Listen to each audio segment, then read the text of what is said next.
Back on our show, it's good to have Harvey Norris. He's with the Alexandria VA. We're going to talk a bit about their suicide prevention program. They have a kind of an educational seminar that's coming up on Thursdays. And Harvey, good to have you. Good to be here. Thank you for having me. It's something people really don't want to talk about. Usually not. Usually not. There's a lot of stigma attached to suicide. Yeah.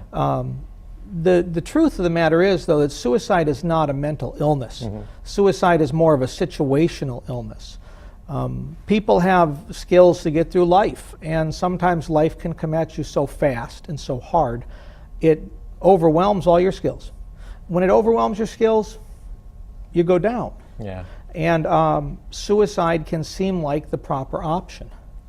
I think one of the reasons we look at it as a mental illness is that if you're acutely suicidal, we tend to put you on a locked psychiatric unit. Mm-hmm. It's the only place we have to put you. It doesn't necessarily mean that you are mentally ill. That's so important to explain the difference, because this is situational, and the seminars that you will host is to help people understand that it's a situational condition and it's not a mental. Absolutely. And one of the things that we're trying to do, the latest American Psychiatric Association poll showed that 87% of clinicians did not feel like they had enough training on suicide. Mm-hmm. So we've put together 12 trainings, 1 hour a month over lunchtime for free at the West Side Public Library. They have been wonderful at working with us. Yeah. And we offer continuing education units for licensed people, social workers, mental health counselors, and substance abuse counselors. We have one coming up this Thursday from 12 to 1.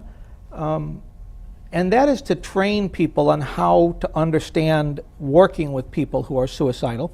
We also have regular trainings in the evenings once a month, specifically for veterans and their families, or just the family members if the veteran doesn't want to come, so that they have a chance to learn how to help their vet. I was going to ask you that. It seems like it's probably first step is having a family member understand, embrace the concept and the training, and then they bring their family, their loved one with them.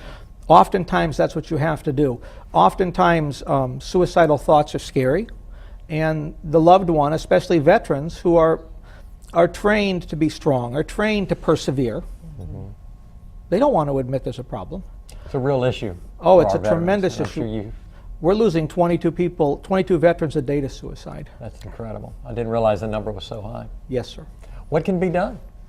The best thing that can be done is to reach out. I am proud to be part of probably the largest suicide prevention team on the planet, mm-hmm. the VA.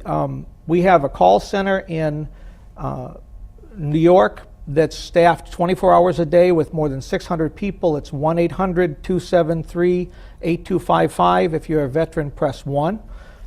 They then send you to coordinators, and I'm one of 300 coordinators and case managers across the country.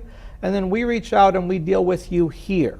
Right. So if you call from Central Louisiana, you get me. If you call in Baton Rouge, you get April Foreman. If you call in Shreveport, you get Dewana Petaway. But there's 300 of us across the country that do this every day. And it's so important to know that we do have local resources that we can reach out to in confidence and share their concerns.